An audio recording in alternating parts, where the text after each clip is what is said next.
Ahoy and welcome to the Genesis of the Doctor podcast, where we're taking a journey through the time and space of the history of Doctor Who. I'm Triss. And I'm Joy. And for today's episode, we're talking about the 8th serial of Doctor Who, The Reign of Terror, which is also the end of the very first season. Yep. So, kind of feels like it took a while to get here, because there was actually a lot of episodes in a lot of these serials, but yeah. We've reached the end of the first season. And although I feel like the Sensorites definitely felt more like a season finale in terms of like the recapping that started the episode.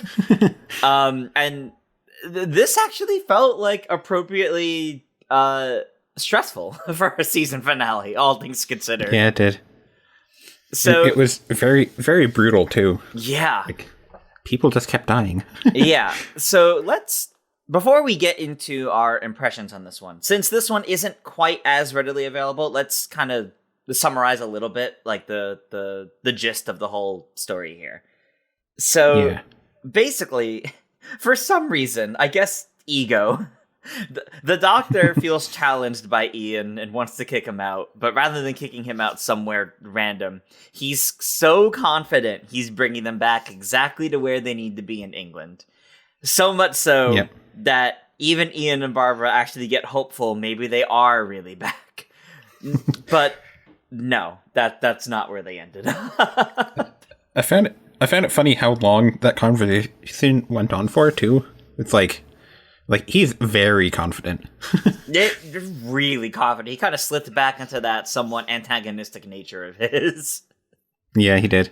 But so he's confident he brought them back to the right time. But as it turns out, they're actually in the middle of the French Revolution, which is pretty bad, all things considered. You have the Doctor getting trapped in a burning farmhouse while the rest of the others get arrested and brought to Paris. You have a couple episodes worth of everyone's trapped in prison. They got to get out. They got to escape. And the Doctor has to make his way to prison, or to Paris, and the Paris prison to find them. There's a lot of shenanigans. They get caught up in the revolution efforts, and on both sides, in fact. And eventually, through a lot of coincidence, managed to get back together through the danger, despite everyone's lives being at stake multiple times, way more than some other episodes. And they managed to escape Paris as it's only technically getting worse, but everyone's eyes are on other issues. So, yeah. And then they bring in figures from the French Revolution as well. Yeah, which Robespierre is a main character, and then we briefly see Napoleon Bonaparte at the end as well. I was so surprised that Napoleon actually showed up. I thought he would have gotten mentioned. I figured there would have been a name in passing and some funny little nod of he sounds important, but nothing more than that. I didn't think when Ian and Barbara were spying on this special meeting, the meeting was going to be with Napoleon.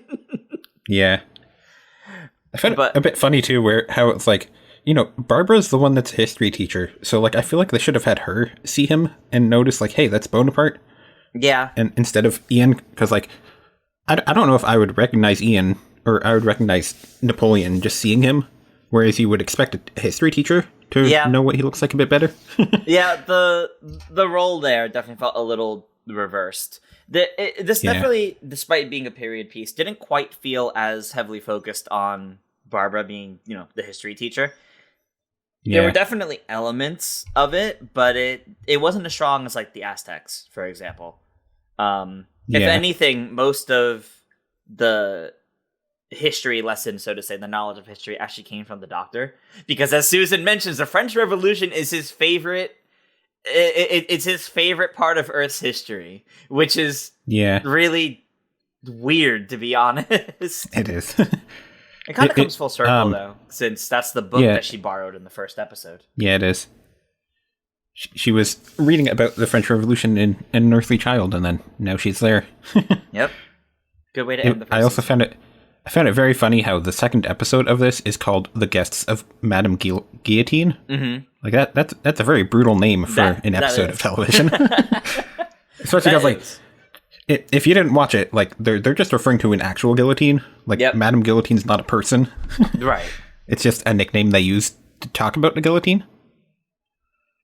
Yeah. Very brutal. It's pretty funny, honestly. Like just how brutal it was, and how, like, even like I realize, like, watching this in 2024 is very different than watching it in the 60s. But even like now, like, you felt the sense of tension and how dangerous it really is. They only really had one shot of the guillotine. Obviously, they didn't use it in that shot, but, like, there was enough to give that sense of dread to it all that I definitely feel like back in the 60s, this was rather scary. Yeah. I find it funny how, like, there was controversy in Edge of Destruction about Susan using scissors to stab a chair, and then in this one, it's like, people are just getting shot, like, every episode. Yeah. I mean, I guess that came with the expectation of the piece here, like, of what the story was. Whereas Edge of Destruction, Susan just has scissors for some reason. Yeah. Because, like, in the first episode, we meet, two counter-revolutionaries that they become friends with, and then they're murdered immediately. Yep. And then Leon gets killed later when we find out he's a traitor. Yeah. That was interesting. That this did a really good job at making you doubt everybody, to be honest. Yeah. Like, which I'm sure is historically accurate. The idea that, like, who can you really trust? Nobody knows who's on what side and who's secretly loyal to, who's secretly going to betray each other, kind of thing. There was quite a lot of that. Yeah. And then in the final episode, we have Robespierre getting his famous injury where he gets shot in the face. Yep. And then he's, like, holding his face for the rest of the episode. Yeah, so that you can't see the... Because they're not going to try to do a prosthetic with that. They'll just put the fake blood on his hand and just make sure you're covering your jaw. That's all we ask. I will say this was also our first time seeing episodes that were restored, episodes that were lost that were then animated, and the animation style was really interesting to me because the way the people move and speak kind of reminds me of, like, VTuber rigs. As silly as that may sound. It kind of does. Like, there was something about, like, the way they move that reminded me of that. But on one hand, it was interesting how making it animated allowed them to try, like, new camera angles to make it more dramatic and, like, try something different. On the other hand, some of the cuts and frames were, like, way too awkward and way too quick. It was getting a little hard to follow in some cases. Yeah. I looked it up, and apparently this was, like, the second one they ever did for animated Doctor Who stuff, so, like, it makes sense that it's not the best. It's a little rough, yeah. What was the first one? I'm not sure. There was one they did in, like, 2006, and then this one was done in 2013. Oh, wow, okay. And then from 2013 onwards is when they've been doing a lot more. Yeah, and they've been doing a lot of different styles. Yeah, this was kind of like the first one of, like, once they started to actually regularly do it. Wow, okay. Well, I don't remember what the first one was. As we get to more animated episodes, I hope they're done a little bit better, because this was a little rough at times. I appreciated, like, how stylistic it was, but definitely have some critiques about it. One thing I did notice is that everyone looked older than they actually are in the animated art style. Yeah, they kind of did. Like, Ian looked middle-aged, to be honest. I didn't recognize Ian at first until they said his name. I was like, same. Maybe that's Ian? I'm not sure, though. Yeah, the camera work made me feel confident. Okay, that's probably Ian. It doesn't look like him, but that's probably Ian. Yeah. Honestly, I think Barbara and the Doctor were the only ones that looked, like, spot on. Yeah, I would say so. They had a weird amount of focus on the eyes, though. Like, that's something that they did a lot of. They had a lot of cuts to, like people's eyes and, like, a zoom in on their face to, like, show their expression. It's like, I see what you're trying to do, but it doesn't help with all the extra cuts and everything going on. It feels like there's way too much movement. Yeah. I would say, like, I wouldn't want to watch a whole show that looks like this. Yeah. But having it just be, like, the replacement for episodes that we can't see otherwise, like, it's fine from that angle. Yeah, 100%. I definitely think it's nice that, like, the audio was still there, like, the exact audio from before, so this was kind of layered over it. But it is, I feel like it would be rough watching an entire episode like this, yeah. Or an entire serial like this, I should say. Yeah. There is actually an interesting story behind the missing episodes here too, because you know, as we've said, like all of the episodes were deleted, so they recovered 4 of the existing episodes from there was like a television studio in Cyprus, and the reason why they were missing 2 of them was because there was a war in Cyprus and they blew up one of the buildings. Oh. There was a bomb that blew up the building that had those 2 episodes in it. Well then, okay. Yeah, that's the story about in a war actually lost 2 episodes because of a war. Wow. I didn't realize Doctor Who was part of the casualties. Okay, interesting. Yeah. So the other 4 episodes were in a different building, which is why they survived. Man, you would think they would keep everything together. I guess it's good they didn't. Yeah, but that's weird. I mean, it was like 10 years after I think it aired, so like okay, they weren't really super concerned about them. Yeah, that's fair. So there's some interesting character arcs in this, and the one I really want to spotlight is the Doctors. First off, something so funny about the Doctor's trip to Paris, just Granddad strolling through the fields. Like, he had this nice upbeat music playing as he's walking around, like, and the cuts to it were really funny. Like, Ian and his Ian's cellmate, Webster, dying, and immediately cuts to Granddad's lovely stroll. Like, it was just really funny how, it felt so jarring every time they cut back to the Doctor, and he's just on a nice stroll all the way to Paris, which is very long. That's a very long walk, but he had some kind of adventures of his own on the way there. Getting himself into trouble is basically the main way to put it, in like the smallest ways. Like, decides to open his mouth. Well, now he's stuck working for this man. Strangely trusts a shopkeeper in the middle of the French Revolution. Well, now this man's gonna out you, clearly. Like, yeah. Weird. Those shots of him walking were actually apparently the first time they ever did location shooting for Doctor Who here. Okay. Everything else has always been in sets, but like they filmed that outside, and it wasn't actually William Hartnell, it was somebody else playing the role. That makes sense why we only ever really saw him from behind then. Yeah. Or from a distance. I did also find it funny how like when he had to get stuck working for that guy, he decided to get out of there by clubbing him over the head. Yeah, like I literally have it in my notes in all caps, like, Doctor, your escape plan was to hit him over the head with a shovel? and then he taunts the dude by putting a coin on his eye afterwards. Yeah. It's just like, he gives him back very his funny, money. Doctor. Gives him back his money. I'm a little confused why, like, it was so comical how, like, man gets knocked out and he's snoring on the ground. Like, I think they wanted to make it clear he wasn't dead. Yeah, I guess they wanted to make it clear he wasn't dead, but, like, damn, Doctor. Yeah. One of those brutal moments. Yeah, for sure. Seriously. But then the Doctor getting to Paris, and he's like, okay, well, I need to blend in. Or maybe not blend in, but he has a plan to have some level of authority.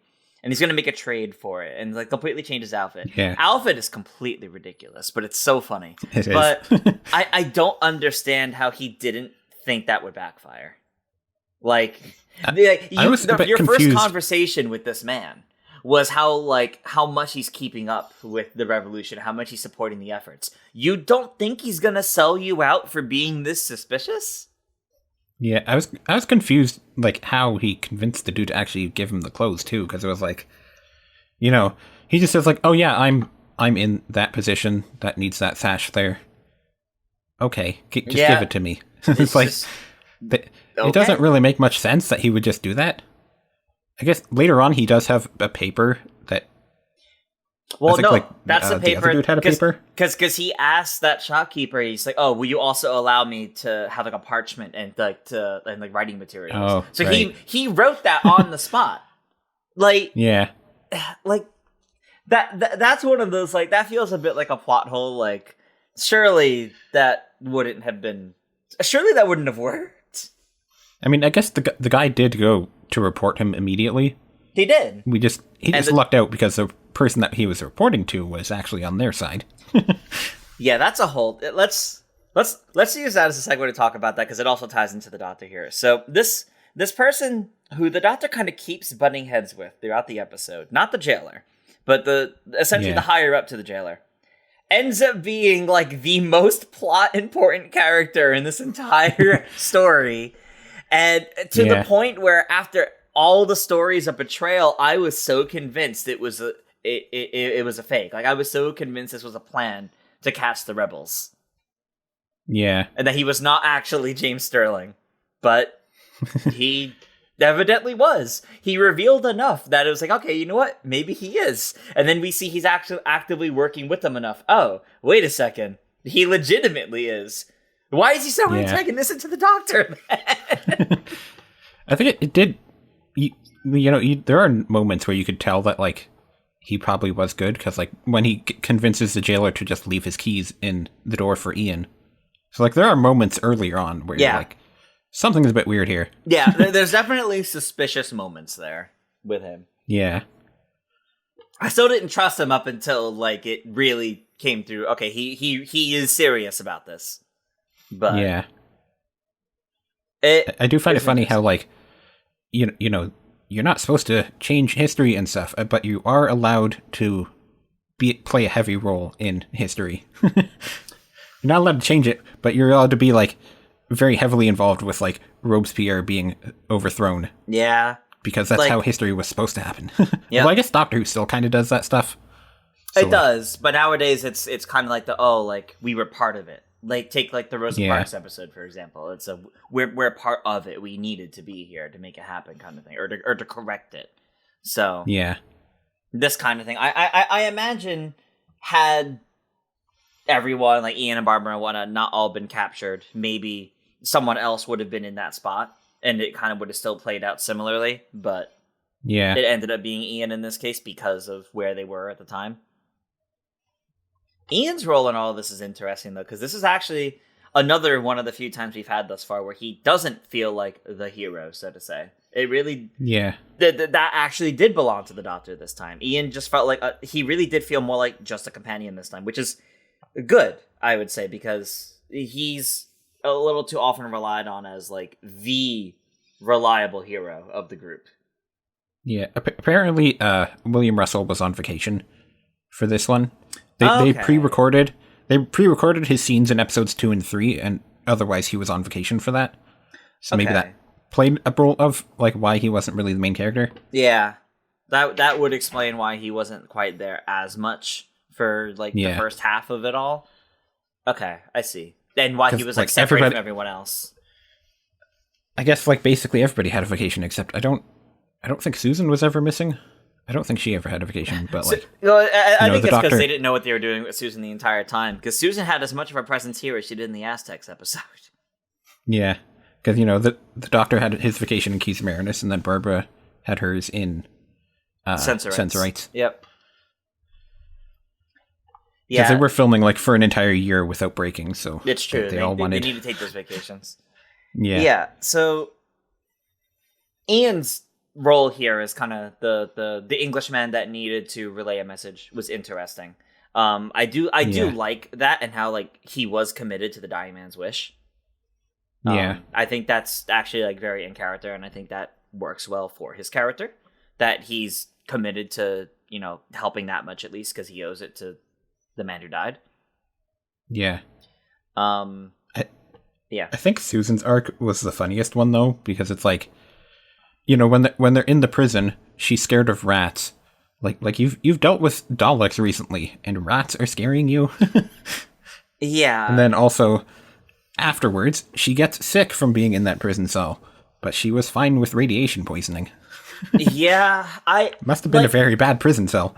if it was like she got scratched or bit by a rat when doing that, then I could understand, okay, yeah, that's made her sick for the episode, but this one really suffered, in my opinion, from they just don't know what to do with her. We're gonna have her panic at the situations. We're gonna have her give up, and for some reason, and Barbara has to be the one to convince her to keep trying. And then she's sick. And then for some reason, when they get brought back to prison, oh no, she's feeling better now. What do you mean she's feeling better now? Why? Yeah. Nothing changed. In fact, she should be worse. She got thrown back in prison. What? Yeah. Very confusing what they did with her. It doesn't surprise me then that it's like, what, 2 serials from now that she leaves in Dalek Invasion of Earth? It's pretty soon. So very, very close to it. Yeah. So given that we've now reached the end of the season and this last episode with her, yet again, really didn't know what to do with her aside from make her scream. I kind of understand why she wasn't here much longer after this. Barbara did get a lot of moments to shine, though. Barbara had a lot. She definitely... I mean, she kind of had to carry some of those episodes there since Ian wasn't around. Yeah. And then the Doctor was just kind of like trying to find them at that whole time. Took him a while to actually find them. She was the focus of like the group in Paris for a good amount of the time. As kind of the one that knows history, the one that isn't going to give up to all of it, and trying to help Susan get through it, which I think is part of why they gave her that role, just so that she's paired with somebody instead of being paired with Ian or being the leader of the Aztecs. And I think it was interesting, right? I mean, you got a lot from her perspective, and you slowly saw how just being involved in the revolution was like breaking her a little bit, in the sense of she, I mean, being the historian, she knows the whole story of both sides. So being involved in all of it probably didn't feel very good to her. And once she was out of danger, she was able to like reflect on it enough to be like, I don't like this. Yeah. And then when she hears about Leon dying, she has like a good little speech there about like, shouldn't really just kill people. Just say like, yeah, he deserved it. Stuff like that. It's a complicated situation that we're in right now where both sides are wrong in some ways. Yeah, it's a mess. That's what the French Revolution was. It was a mess. And she's calling them out for it. Though it is a little funny how it's like, Ian's just like, yeah, Tegu's about to kill me, and I would be dead if I wasn't saved. And she's just like, oh, but did you have to kill him? It's like, well, I mean, Ian would have died then, but... It was a little obvious he was going to betray them, though. Like, they had a lot of weirdly looming shots on him when he was actually in, like, their safe house. They made him feel suspicious. And then she also... Barbara kind of sort of liked him. Liked him like them as well. He offered her wine twice. No one else has done that. He was very flirty with her and stuff. Which... Maybe that was part of why she didn't like it when he died.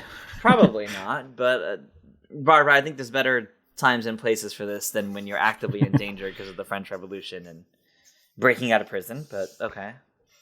I think it is a bit funny how like they've done that multiple times now, where just like the one-off characters tend to like Barbara, because there was the one guy in the Daleks as well. Yep, but at least they like had like time together in their adventure in that one, and it wasn't just I'm going to flirt with you over wine in one scene. Yeah, I mean that guy wasn't around. Leon wasn't around long, so they kind of just speed run. They did a speed run through that.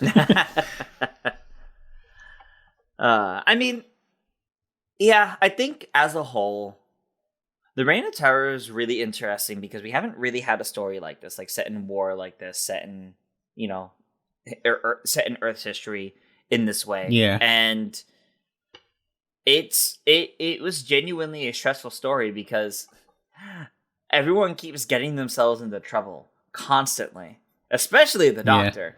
But the amount of like coincidences that made it all like work out and everyone get out safe, I'm actually pretty surprised by. Like This feels Yeah. like an episode, if they did it nowadays, someone would come back someone would come back changed from it. Yeah. Whether that means someone says, okay, you know what, I think I need a break from the TARDIS after this, or someone died. Like, nowadays this would be very dangerous. Technically, Ian and Barbara still want to get away from the TARDIS, which is why this whole thing happened. That's true. They I think do want. It's also interesting to note from like a modern perspective where they don't actually do pure historicals anymore. Because anytime they do a historical nowadays, there has to be like an alien involved in some way. Yeah, or either like an alien or a time traveler or someone interfering with history, some sort of disturbance in history that makes the Doctor stay, as opposed to just being part of the history. They stopped doing it after like the second Doctor's time, where they stopped doing pure historicals because they tended to just have lower viewership and stuff. Yeah. So they felt the need to always include something sci-fi, and then they've just still done that. Yeah, that makes sense. I feel like these days, like sometimes an episode would probably be better just being a pure historical. Like Rosa, people would say like the villain was kind of weak in that episode. People didn't like him, so like you could have just done like a pure historical there. That's true. I think it's also funny though how like at this point in time they wanted Doctor Who to be educational, and like if you don't know anything about the French Revolution, this doesn't really tell you anything about it. It tells you a little bit about it's not really educational. I mean, it does tell you a little bit about like what the resistance was like, what the revolution itself was like for people that got caught up in it, and kind of so like laid the seeds for how Napoleon got in power. It has like some small moments, but it's like, what do the two sides actually care about? Like you don't really say that. like what are they actually fighting for? We just you see like a very brief moment in time. Whereas like other stuff like, you know, the Rosa episode where they had like they've firmly established like exactly how this was going to change the world and everything. Right. But yeah, I mean, I liked this episode. I think it's probably my least favorite serial of the season but like that's mostly because I think the other ones are all very good. Yeah, I think I'm with you there, honestly. It's not that I disliked it. It's that I think in general I rank it lower, just because I think pacing wise, it was a little drawn out in some areas, honestly. Yeah. There was also a lot of talking. Yeah, there was a lot of like, talking. It was mostly talking, pretty much. And not a lot of actually doing things. Yeah. A lot of confrontations and a lot of people getting out of trouble only to immediately get back into trouble. Yeah, like we didn't mention it, but Susan and Barbara escape and then they do get recaptured. Almost like immediately. Yeah, because when they're about to go get executed, counter-revolutionaries save them, and then they have to go to the doctor or a doctor, I should say, because Susan gets sick, and then the doctor rats them out, so they go back to prison. and then Susan's just in there for the rest of the season. The counter-revolutionaries are so confident this doctor could be trusted. Well, it was Leon that was saying they should go to that guy, though. That's true. That's true. He was the one that suggested that doctor. That's right. That's right. So he did. It does make sense afterwards. Yeah, it does. There's just like, dang, they're getting betrayed on like all fronts. Yeah. Luckily, the doctor impersonates a government agent, so everything works out. And then the other government agent that they run into was also British. How convenient. I will say one thing I did love throughout this, though, is I loved every instance of the doctor trying to outsmart the jailer. It was really funny. Yeah, like that got funny. How consistently he kept doing it, especially like even at the very end to get Susan out. Yeah. And then we have one very interesting scene in the TARDIS, like at the very end of the episode. You know, the season closer, as the doctor's basically once again monologuing about like their role as time travelers in space and things like that. And, yeah, you know, but the way they're talking about it, they specifically talk about how time won't change, as opposed to the exact idea behind like that we have now, like fixed points in time and what parts of time are in flux and what parts of time can change. Barbara says, "Oh, I bet a bullet would have bounced off of Napoleon anyway." It's like, hold on, I don't think it would have quite worked that way. Yeah. they were certainly still trying to figure out how like all the rules would work out and stuff. Mm-hmm. But it's interesting to see this approach to it. The idea that no matter what they do, it won't change, even if they did try to actively change it. And I think that's a very altogether different take than what we have now. And I wonder when exactly it shifts. I mean, over. I think it's basically that's how they explained like what the Time Lords were doing was that like they would always go there to prevent paradoxes and stuff. Mm-hmm. And then obviously in Modern Who they didn't exist anymore. So they started to change how they did it. But I think that's basically what the Time Lords' roles were supposed to be, was like making sure history doesn't change and stuff. So like if somebody showed up and tried to do something, they would have to go back and fix it and stuff. Yeah. I don't know exactly though, because like I haven't seen any of that stuff, but maybe they do go into that in an episode. We'll see. I know like in Modern Who we had like the Father's Day episode with the Reapers because the Time Lords weren't there to fix things. That one was also a little bit different though, because that was also someone changing their own personal history in that way. Yeah. So that was a little bit in Rosa, bigger. In Rosa, someone tries to change history, and then the Doctor's there to make sure it doesn't change. Yeah. Yeah, true. So there's definitely ways they have it done now, but I'm definitely curious at what point. Like, I want to see at some point through our journey to the classics, I want to see a Time Lord come in and be like, Doctor, if you keep doing this, we're gonna have to stop you because you're on the verge of changing history now.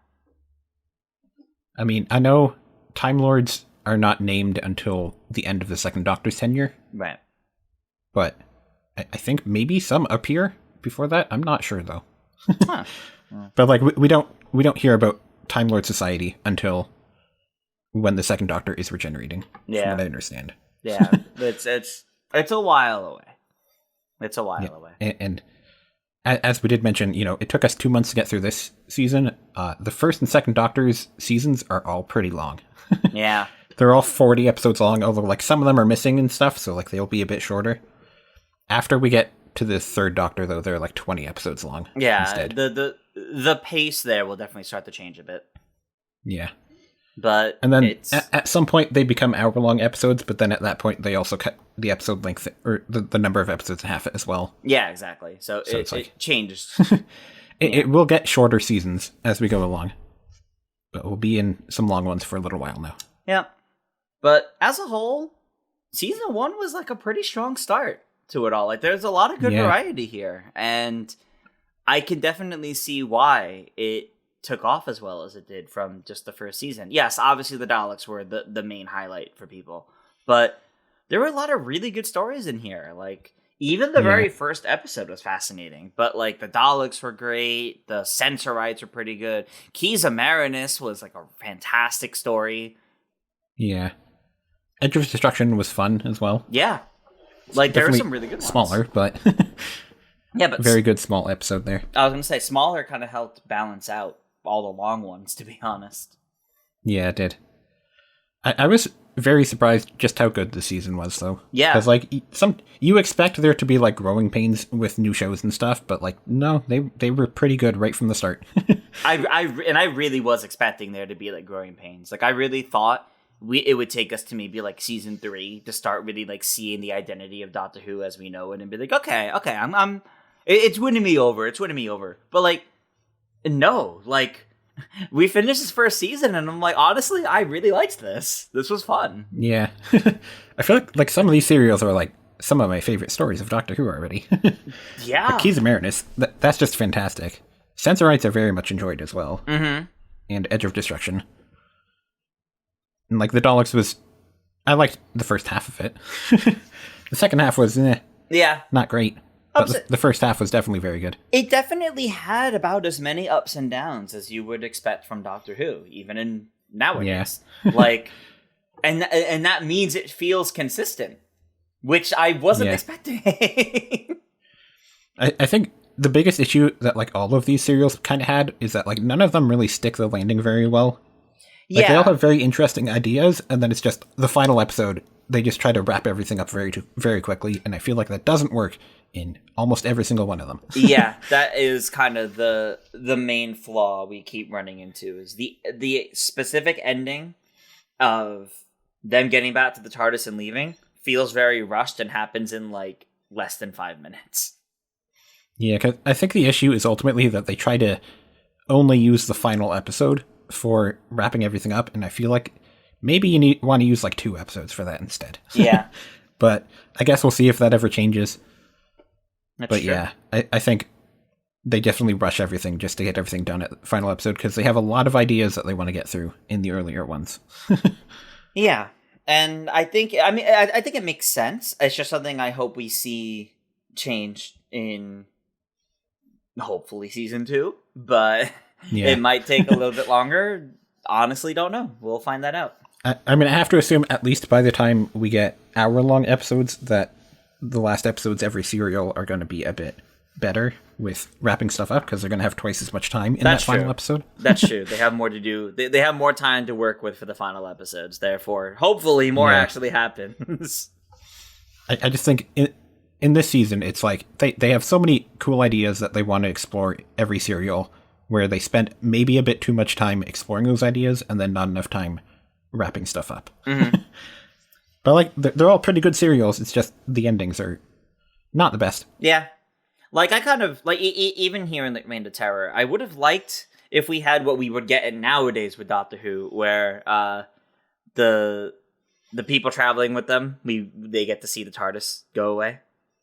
They see them leaving the TARDIS. Instead of this weird kind of goodbye, not quite goodbye in Paris, followed by scenes of clearly traveling, and then just, nope, they're back inside the TARDIS already. It's like, oh, okay. Yeah, they just say like, "Hey, just leave us at the side of the road over there, and we'll be like, okay. are you? Don't sure? worry about it.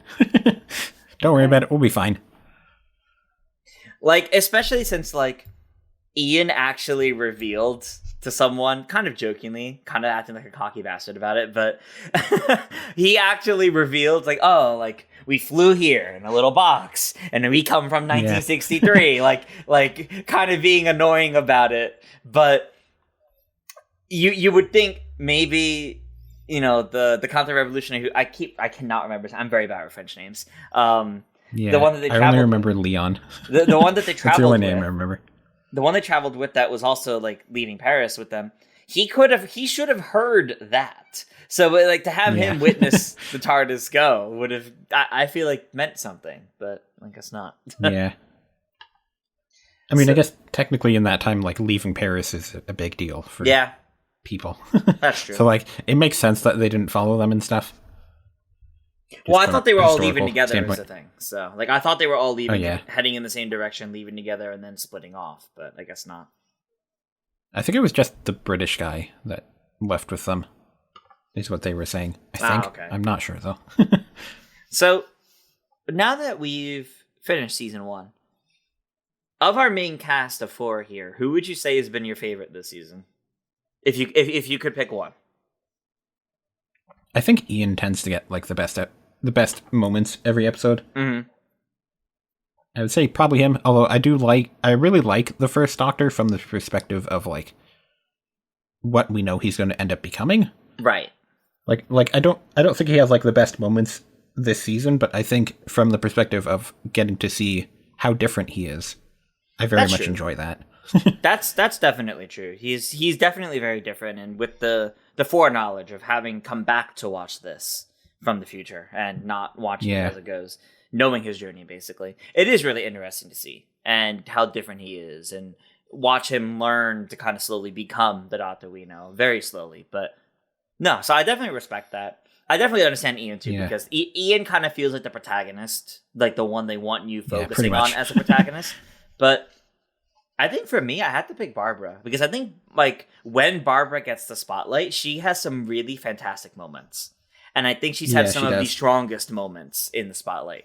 Ian is in that spotlight a little too much, to the point where I think he's had good and bad moments in the spotlight, where sometimes the spotlight's on him and he's not really doing much other than being the person who's doing something. Whereas I feel like every time the spotlight is specifically on Barbara, she's making fantastic points or efforts, and I really like what she brings as a companion right now. I think Susan is a character I would like to like, but they just don't do anything with her. I want to like Susan, but they haven't done anything. They really haven't done anything with her that actually makes me like her. She is very the weakest, unfortunate. Unfortunately. Yeah. Coming from the perspective of like knowing Doctor Who's going to go for 60 years, it's very unfortunate that the one relative of the Doctor that he traveled with just doesn't get to do anything at all. I really hope they bring Susan back as a character. We've talked about this, I think, multiple times now in this podcast, but I want Susan to come back in modern Doctor Who and actually, for once, have a relevant plotline. Yeah. I think you could do so many interesting things with it now that this universe has been so well established. Yeah. Especially because, like, when she leaves, we don't know that she's capable of regeneration yet. Like, that's not a concept until after she leaves. Yep. So it's like, you know, we'll find out next time, but from what I understand, he just, like, kind of leaves her somewhere. And he's like, yeah, bye.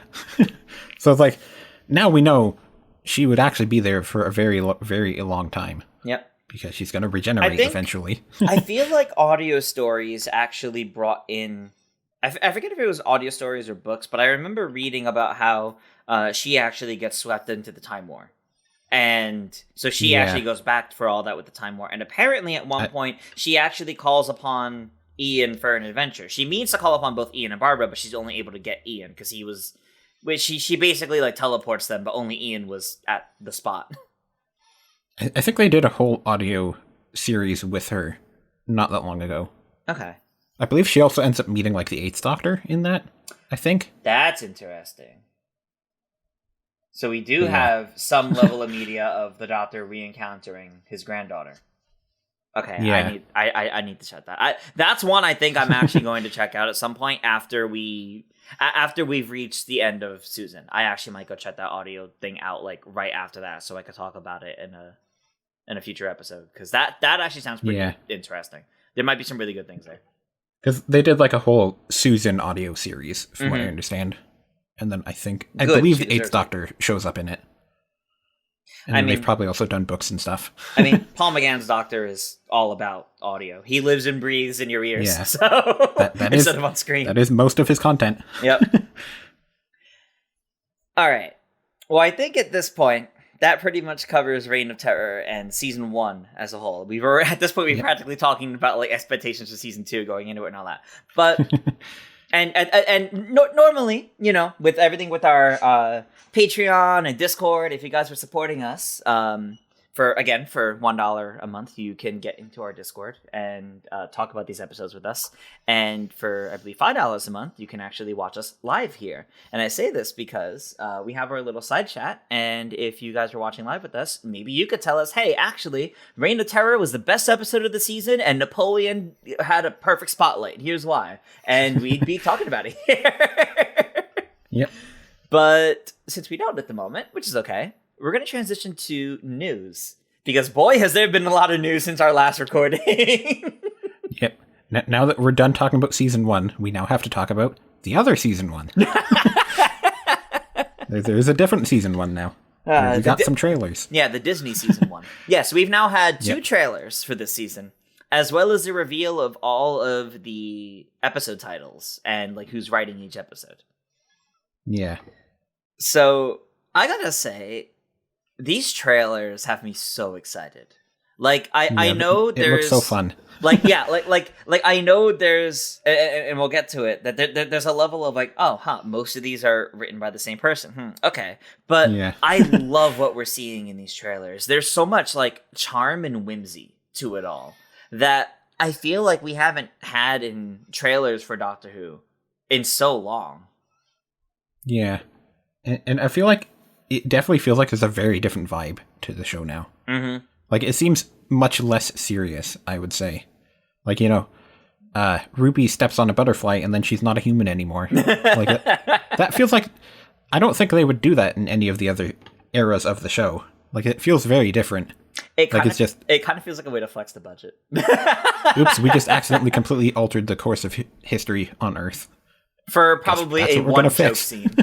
For probably just Yeah. a one singular joke scene. But yeah, like there's definitely like fun little things they can play around with that kind of reintroduce the idea of Doctor Who, because that is part of what the point of season 1 again is. It's now they have Disney, now they're going to be essentially reintroducing the concept to a bunch of people that have never had it before. But I think there actually is a decent amount of like things that when you really like dissect the trailers and look at it are serious. I mean, we see a bunch of stuff with Unit. We see the Doctor talking about like turning this battlefield into dust in a heartbeat. We have this clip of him like leaning outside like the TARDIS in space, and he's like screaming in a way that reminds me of Wild Blue Yonder, when the Doctor's like dealing with the fact that it wasn't actually Donna he just like opened up to about Flux, and he's like screaming, banging on the walls, and I'm like, oh, this is gonna have some scenes. I'm excited.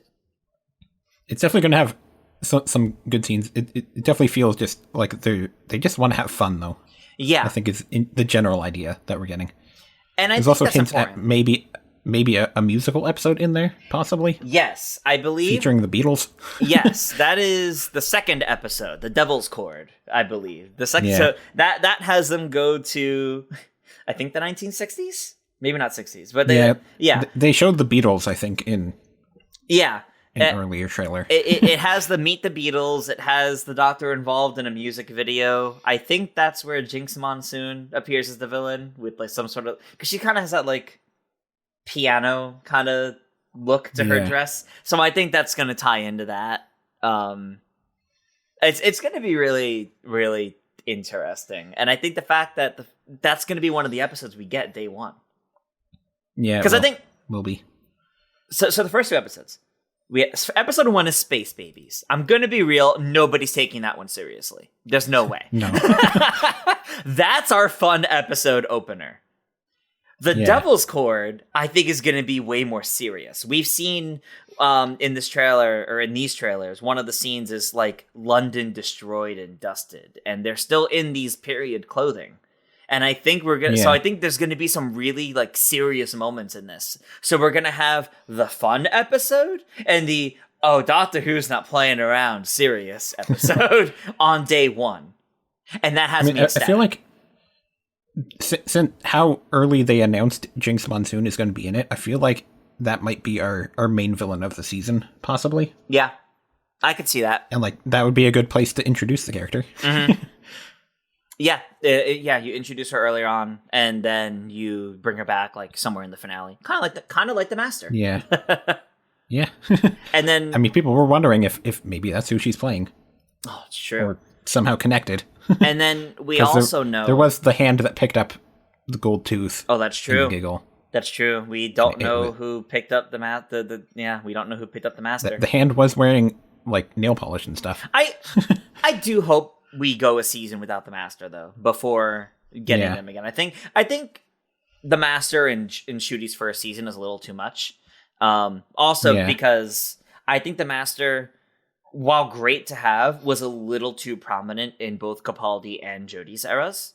I think we need at least one season without the Master before coming back. And this is someone who, like, I love the Master. One of my favorite villains, both as Missy and Sacha Dhawan, like, both fantastic Masters. I love their episodes so much. But I do want to break from the Master so they don't overstay their welcome. Especially because, like, she was in all of Peter Capaldi's seasons. Yes, exactly. You want to have, like, one season to just establish the Doctor first. Yeah. And then think about having a recurring villain afterwards. Mm-hmm. Exactly. Otherwise, you just want to have your one season villain. So... Although... sometimes people don't like the one-season villains, like Jodie Whittaker's first. But you know, I think it depends on how well they're done. Done. I think Jodie's first season villain, I liked him in the first episode. Him coming back in the finale felt a little chance at destiny, I guess.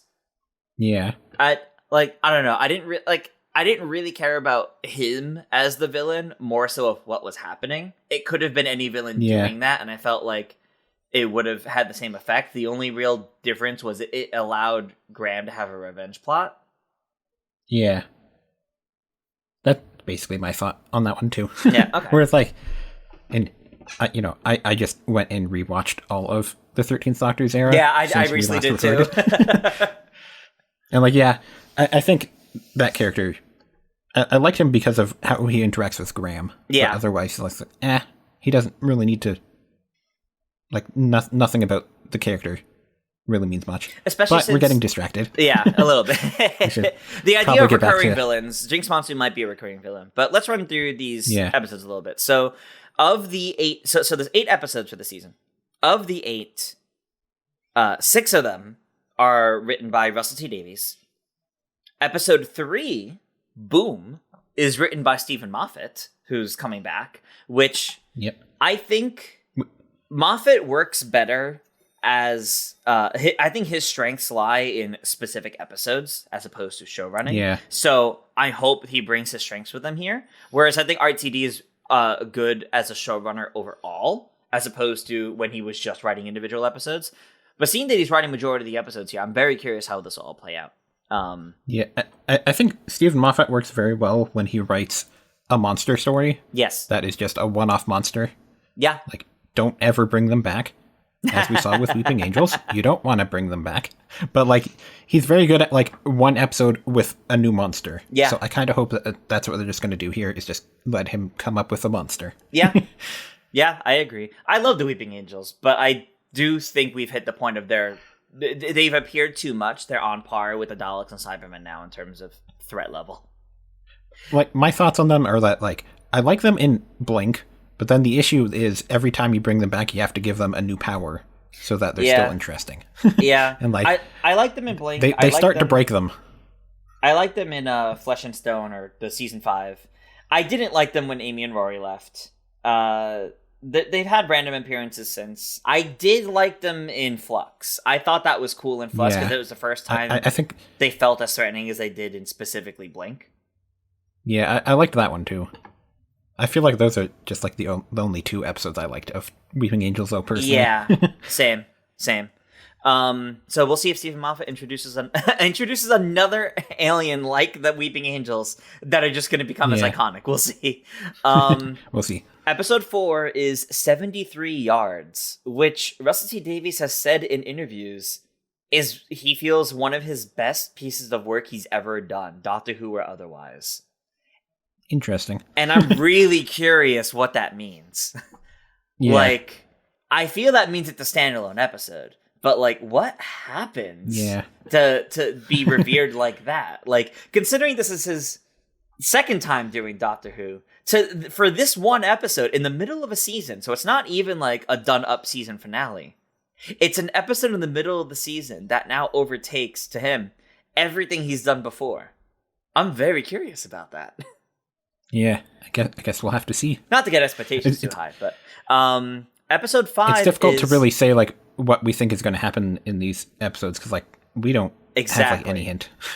Exactly. You can try to pick apart stuff from the trailer, but, like, we only get, like, I think it's like a 2-second video for each of these title episodes. Yeah, so we can only they really don't show get anything. we can only really get like a small idea. So Yeah.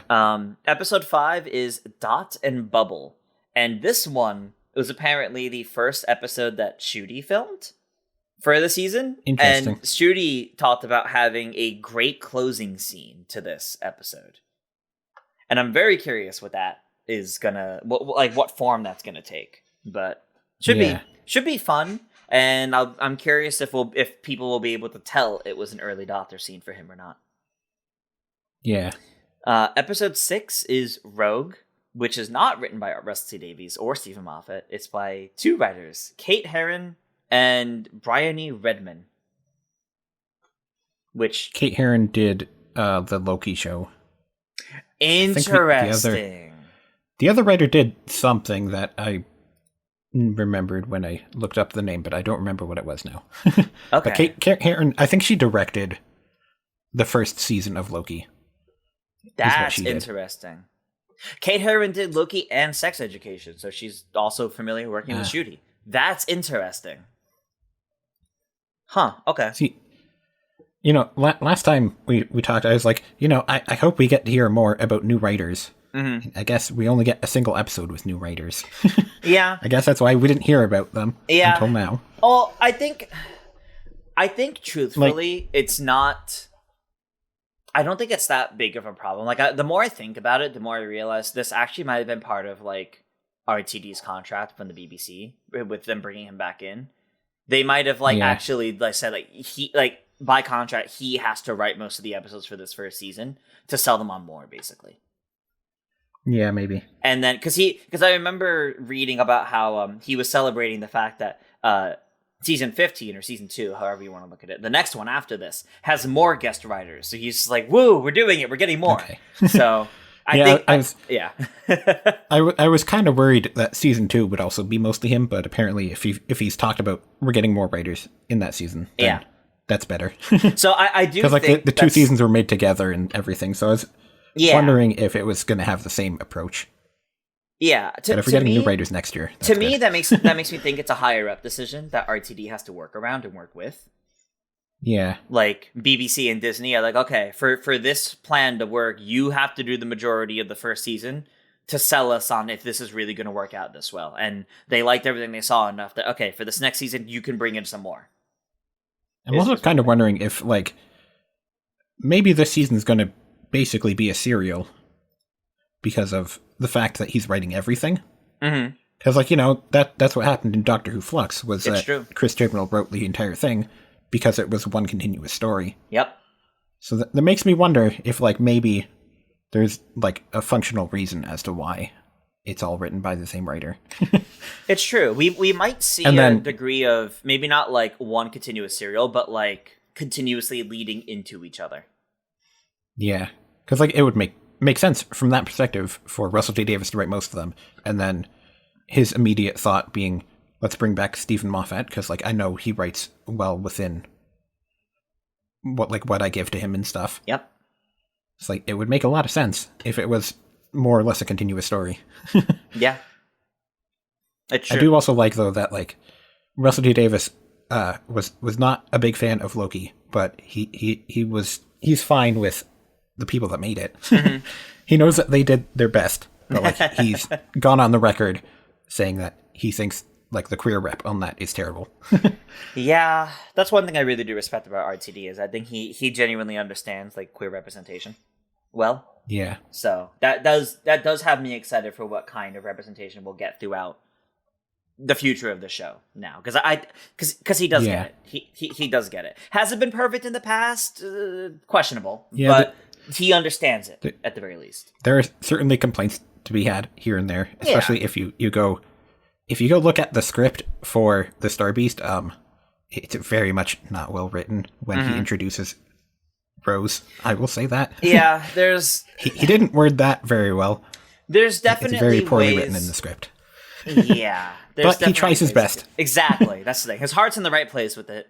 Maybe just consult some people on the best way to do it. Yeah. Well, I will say that if you go and look at the script for Church of Ruby Road, the trans character in that is just said she's trans, whereas Rose Noble is like, she was born a man, but now she identifies as a woman. Yeah, so already learned, it seems like, which is better. I think basically probably what happened was he started giving the script out for the Star Beast, and then the trans people auditioning for the role was like, hey, don't write it like this, okay, buddy? Yeah, that's probably and he's like, happened. Okay, I will do it. I will do better next time. Yeah. And especially since Rose is coming back this season, I think it's there's no, like, bad blood or anything upset there, I think, which is good at least. To close out this little section about this next season, though, so we don't know what episodes Rose is going to be in, mind you, but we do know the final 2 episodes of the season, which I think are supposed to be a 2-parter, again, kind of like what we used to get with season finales, are The Legend of Ruby Sunday and The Empire of Death. And The Empire of Death is such a title that makes me think of the classic era. Like, that sounds like something we would have gotten in, like, the 70s. Yeah. I think I don't really have a lot of thoughts on, like, the individual episodes, because, like, we really don't know much about them. Right. Those last 2 ones definitely have interesting titles that imply some things. Mm-hmm. Like what is the legend of Ruby Sunday? What does that mean? She's just a regular human, isn't she? I suspect Although that might be an episode where Ruby and the Doctor are separated, and she has to do something. I think her birth mother was in one of the trailers, though, right? Like pointing at something. Oh, possibly. I think so. So, like, we might get more answers about that. Yeah. And maybe she isn't human. I guess we'll find out. Maybe not. Maybe she isn't. Either maybe she's not human, or we find some weird time travel shenanigans involved with her too. Yeah. I will say, I would be worried that she's going to die based on the fact that the Doctor promises her mother that she won't. However, we know she's going to be in part of season 2. Yeah. So she can't die yet. She can't die yet. But someone close to her could die, though, and affect her enough to want to leave. But yeah. Let's hope that doesn't happen. But, like, having a shot where he's promising her adopted mother that he's going to keep her safe would be worrisome. Yeah, especially... that tends to not go well. No. That does not usually go very well. Like that exact thing happened with the pawns, where he promised Brian, I will keep them safe, and then Brian still doesn't know. Because they never filmed that scene. Yeah. I love that scene where it's like you see it from the storyboard shots. Oh God, I wish they filmed that. Anyway, so I think, God, this is only a month away. I'm so excited. Yeah. Like, I need to stress. Like, I was thinking about it before recording this, and I don't know if I've ever been this excited for a season of Doctor Who from the trailers alone, because the closest I ever was season 10 is my favorite, with the 12th Doctor, Bill Potts, and Nardole. But that was one that I was optimistic going in, because I saw a bit of myself in Bill, and that had me excited about the new companion. But I was also just excited for, like, change in general. It was only after finishing the season that I ended up loving it. But part of what bothered me going into season 10 is that they spoiled that John Sims Master's coming back.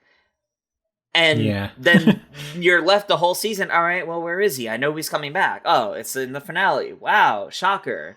And I really wish that wasn't in the trailers. So when I show the show, when I get people through the show, I don't show them the trailers. I don't show them the next time previews. So they actually get the surprise I was robbed of John Sims Master coming back. That reveal was so funny too, because it was like a plot twist in the episode itself, but like he's played by the same actor the whole time. But you don't even realize it too, is the funny thing. Like he's actually in disguise, which is what's so funny. But no, so that's like the closest I've been otherwise. Like, and then like trailers for Flux, I was like, oh, like this actually looks pretty cool, pretty good. Flux has its own issues, but I'm not gonna get into that here. But it's a matter of like, yes, I was excited for like the trailers for like the 60th anniversary and all that, but like those are trailers for specials. That's the expectations are already a little different. This is the next season, which feels really weird to say because we haven't had that in so long. And I'm genuinely excited from what I see from this. And I think the most excited I've been for a new season of Doctor Who, just from the trailers. And there's been a lot of theories about the trailers as well that I've seen. Like there's the one shot of the TARDIS just sitting like on a cliff with flowers in front of it. And people are wondering if like, is that the 14th Doctor's TARDIS? Ooh. And like, we're going to explore that he's dead now. Oh. Like, what does that mean? I think like having the flowers laid out in front of it certainly implies it's like a gravestone or something like that. Yeah. So it's concerning. It is concerning.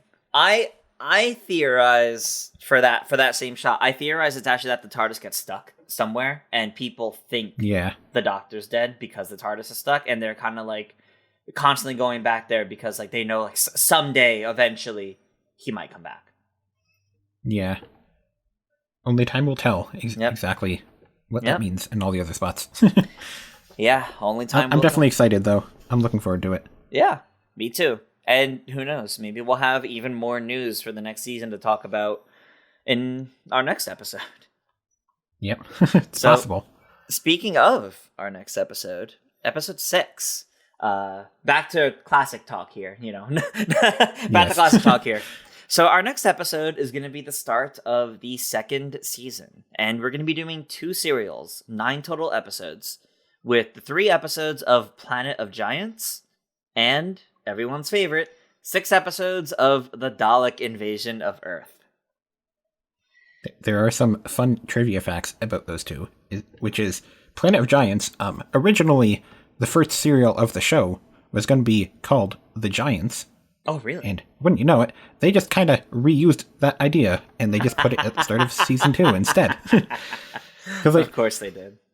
Apparently, I think it was like they didn't want to have the first serial of the show be such like a tropey thing. Yeah. Like, shrinking people down and having them interacting with giant creatures. Like, oh boy. Lots of other sci-fi stuff has done that. So, like, at one point in time, this was possibly going to be the first serial of the show. And then they just decided to not put it there and then reused it, essentially, and reworked it a little bit for the next season. Wow. This would be And then Dalek Invasion of Earth. You might know that name, because Susan leaves. We will be saying goodbye to Susan. Yeah. So we've got quite the interesting set of stories coming up, but it'll be and that episodes. Is also Dalek Invasion of Earth is also written by Terry Nation. Ah, okay. We will see. I believe at the end of season 2, there's a Dalek thing without Terry Nation, if I'm not mistaken. Mm-hmm. But yes, this is his second Dalek story that we're seeing. Alrighty. He does also write one in season 3, but unfortunately that one's not around anymore. We don't get to see all of the Dalek stories. Oh well. Yeah, I think he does many more. He does a few in the 70s as well. Oh, okay. So we'll get more later on. He disappears for like a decade and then comes back and does like 3 more in the 70s. Something like that. Introduces the Daleks, disappears without a trace. 10 years later, comes back and writes more. Maybe this man was a time traveler all along. Maybe. Yeah, it'll be an interesting time. And I guess we'll be talking about Susan at the end of that. Yeah, I think we're going to have a long talk about Susan next time. Well, from what I understand, her replacement isn't introduced until the next serial, though, I think. Okay, so it'll just be the Dr. Ian and Barbara for a while, then. Well, it's just like she's leaving at the end of Dalek Invasion of Earth, and then the next serial, they introduce her replacement. Mm-hmm. So, like, we're not gonna meet them in this episode, but we'll meet them in the next one. Okay. That makes sense. Should be interesting. Yeah. Well, then, everyone, make sure before our next episode to watch... before our next episode of Genesis of the Doctor here, you gotta watch all 3 episodes of Planets of the Giants and all 6 episodes of the Dalek Invasion of Earth. You can find those on Tubi TV or BritBox, or obviously the BBC iPlayer, because that has like everything. Yeah. So you can watch that before our next episode, which we are shooting to record on Saturday, April 20th. So if you support us on Patreon for even just $1 a month, you can get into our Discord and hear about that. Or for $5 a month, you can actually join us live while we talk about it. And you'll also get early access to the episodes just by supporting us on Patreon in general. I have been Tris. You can find me on social media at ToonTris. And I have been Joy. You can find me at Joy Content. And we'll see you all next time. Bye.